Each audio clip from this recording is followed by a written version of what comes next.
We're live here on Pearl Road in Altoona where that deadly crash happened. Debris left behind, a painful reminder of the victim, 21-year-old Janet Reyes. This is where that car came barreling through, pushing everything to the front. It is boarded up now, but inside, so much damage, so much work to be done, and the owner is simply heartbroken. I'll be out here all day with you guys to see what's developed. Hopefully we can get some leads from police as well. Thank you for talking with us. Again, those were the daughters of Raymond Lumpkin. A lot of family out here. As you heard them say, this was not uncommon. This is something they both did often. So I'm hoping that, police will be able to give us an update before 3. I will be here live at noon for any more developments. I'll toss it back to you, Dan. All right, Winnie Dortch, great work out there. Thank you very much. Well, Nikki, the woman is physically okay, but she parked her car in this parking lot. She got out hoping to go upstairs for a second, but before she could even hit the door, she was stopped in her tracks. Joining me now is Winnie Dortch. And Winnie, you were on this story from the very beginning, an extremely emotional story for a lot of people. And when you talked to her mother, she said, this isn't how we imagined things. Absolutely, Tiffany, but she's hopeful. She's thankful that her daughter is here on her first birthday. The good news is there was a little bit of movement in her arm today. No injuries reported, so that's the first thing I can say here. This plane, multi-engine plane, I'm going to step out of the way so you can see what we are seeing here. That is the plane that veered off the runway onto this muddy grass area. Now, as you mentioned, 6 people on board, a pilot, 4 federal marshals, and 1 federal inmate. Nicole, just to be clear where I am, yes, Crawford County, but I'm in Bucyrus on Warren Street near downtown. Look at this Family Dollar. This roof is partially caved in. I want you to take a look at this home. The porch is severely damaged. You can even see inside the home. Now, 19 News investigates. We did pull the incident report. We learned the suspect used a flammable liquid to start the fire. Hi, Mommy Man. 11-month-old Demari Williams in the ICU at Rainbow Babies and Children's Hospital. He's in an induced coma, all because the driver crashed into his mother's car last Thursday. Police say that driver was 26-year-old Starry Welch. She left the scene. There's now a warrant for her arrest. You need to turn yourself in. Tasha Williams was on St. Clair approaching the green light at East 82nd Street. Welch tried turning left at the same time, causing a hard impact. Got hit with the airbag immediately, and I just stumbled right out the car and opened the other car door and pulled the car seat out. That I rushed him to the sidewalk. I seen he was breathing real shallow. Williams saw her dad from afar, ran to him, handing off Demari until the ambulance arrived. Went back to the scene and she was gone. 19 investigators requested Welch's driving record from the state. According to the Department of Public Safety, she was caught driving under a suspended license in 4 different cities. State records say she was involved in a crash in Garfield Heights last November while under the influence. She was convicted, pleading no contest. Welch was ordered 1 year probation. She does have a bad driver record. On top of that, that's another reason you should turn yourself in. While Welch is roaming the streets, Demari's future is uncertain, bruising and fractures on the skull. Right now is a waiting game with him. It's like we don't know, we have no clue. We have no clue of how he's going to be after this, what's going to be the delays. We don't know.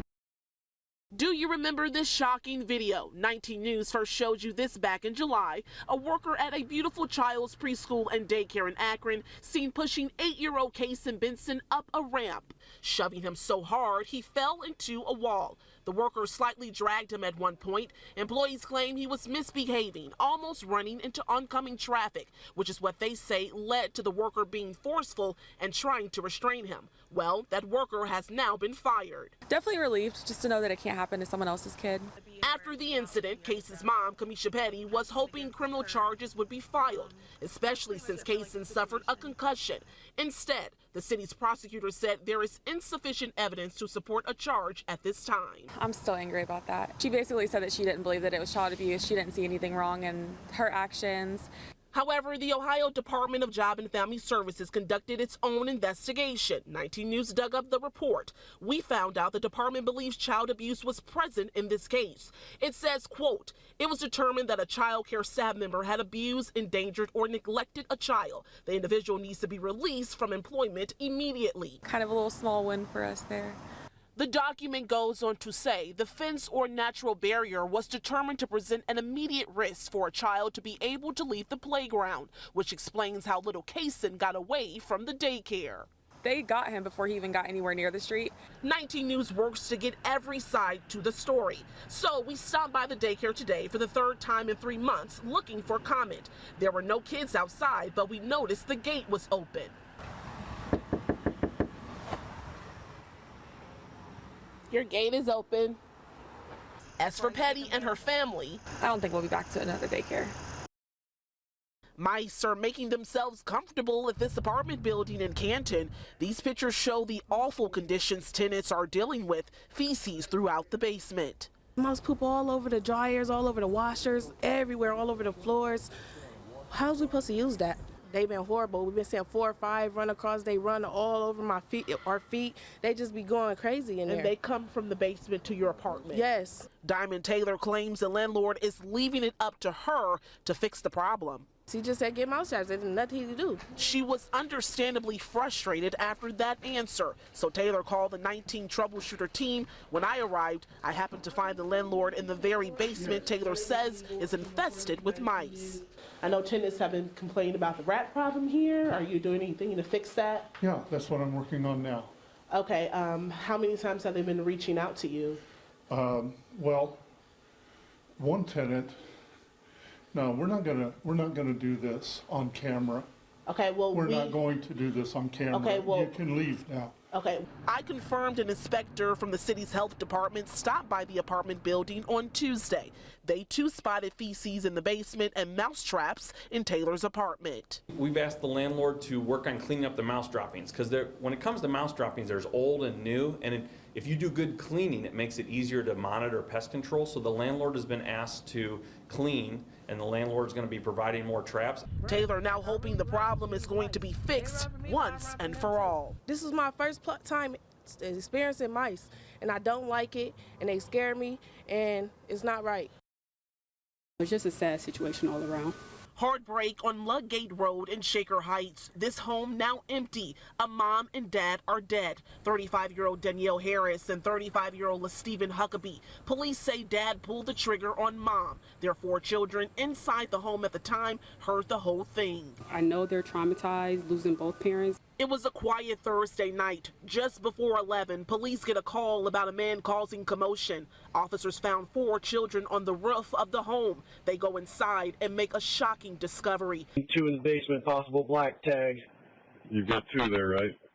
Confirmed 1 male, 1 female. Neighbor Regine Goggins has been up all night, distraught about what happened. I seen them putting the police tape, the caution tape around. I'm just praying, I'm just hoping that something bad didn't happen, and the worst did happen. See the kids up on the roof. I asked if they're okay. They just shaking their head no. Digging deeper, court documents show police were at the home on September 17th.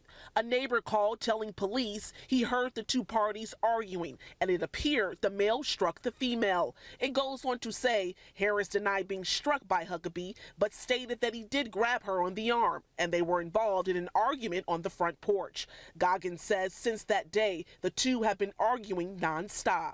They were, just fighting just a lot, every single day. And I guess, last night was just the kicker, and that's where everything just went down. I have not gotten a truthful story of what happened to my son. This picture tough to look at for anyone, let alone a parent. Tanya Gono's 2-year-old son wrapped in bandages lying in a hospital bed with 2nd and 3rd degree burns. Doctors, nurses, and us as parents, we can clearly see that there was some type of hot liquid spilled from the top of his head down all the way to his groin. Friday, Gonos got a phone call from her son's babysitter. Something was terribly wrong. I got a FaceTime from the babysitter, and my son was unrecognizable, face swollen. You couldn't really tell that it was him. Tracy and his sister attended Azuri and Friends Home Daycare on Rye Beach Road. What happened there remains a mystery. Gono says she was originally told Tracy was bitten by a spider. The story that the babysitters are giving us is that he was outside playing in a bush and that he came from the bush this way. which is very obviously not true. Dariana Johnson runs the babysitting business out of her home, a business not licensed by the state. We went to the home to find out how something like this could have happened. I don't know who said anything about a spider bite. Okay, she mentioned, I think you texted her that it was a spider bite. He got an allergic reaction from a spider bite. No, that's what I thought at first. That was like, feel me, I didn't know that it was burns until Saturday evening. So he was burned here? I don't know. Okay, so you don't know what that came from? No. Get this. According to the Erie County Sheriff's Office report, Johnson's boyfriend waited an hour to report what happened. Your boyfriend called an hour after the incident instead of immediately calling police? That's kind of the word. I called them and I told him to calm down until I got here. We reached out to the Department of Job and Family Services. They tell me they have no record of this daycare. So I asked Johnson what kind of business is she running, especially since there is a flyer circling around on social media. Is this a daycare or like a babysitter? This is like a babysitting. Okay. And he does it with me. Now, as she's still processing what happened to her son, Gonos is in disbelief. I had all the intuitions of a mother that they were safe. The way that they reacted when they seen her made me feel safe. And like I said, this could have may just been an accident. And accidents happen, but when you're lying and not being truthful and a 2-year-old child hasn't opened his eyes in 5 days, that's when I become resentful. Despite feeling resentful, Tracy's parents are focusing on his recovery, and they're asking everyone for emotional support. Just everybody just keep TJ in your prayers and just wish him for the best because he's a strong little boy. We love our house, and this is not what we wanted. Emotions running high for Judy Brown. She can't stare at her home too long before breaking down. Brown hired James Ellis to paint the entire exterior of her home. Ellis owns a painter's touch and more. She made a deposit of $2,600, but Brown says Ellis and his crew did a very poor job, and it took 73 days for them to do the work they did do. He gave us no less than 8 different completion dates, none of which obviously were adhered to. Brown claims one of Ellis's workers painted over bugs. He did not power wash anything. He painted over spider eggs and webs and dirt and mulch and everything and missed a lot of spots. Plastic everywhere. We had paper, wet paper and tape. Every day we were coming out and cleaning it up from the yard. She fired Ellis August 15th. And I said enough is enough. Just give us our money back. But she said she didn't get a penny in return. To be fair, 19 News is always working to get both sides of any story. So we called Ellis. At first, he hung up, but then later agreed to do a phone interview. This is what he had to say. And I went back through and we sanded that entire house all the way from the front around to the back, the sides. I sanded everything. I scraped everything. And it was completely within reason why I did that, because she wasn't happy with it. Ellis also tried to explain why it took so long to do the job he was paid to do. I'm 2 people. I sometimes got a third. I don't. It's hard to find help anymore. You know, it's a struggle every day. But there's also rain days included in the amount of days she's showing. Brown now heading to small claims court, and she's not the only one upset. We told you about the Gibson family in Highland Heights on Tuesday. Ellis was in the middle of painting the interior of their house. He said he had to go grab paint and never came back and never answered their calls. We asked him why.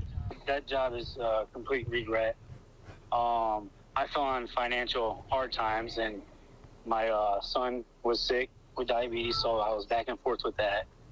No, there are no excuses, and if I could go back, I'd change it. 19 News dug into court records and discovered Ellis is also in trouble with Sherwin-Williams. He owes the company more than $5,200. That I've been paying on. Okay, so you've been currently making payments?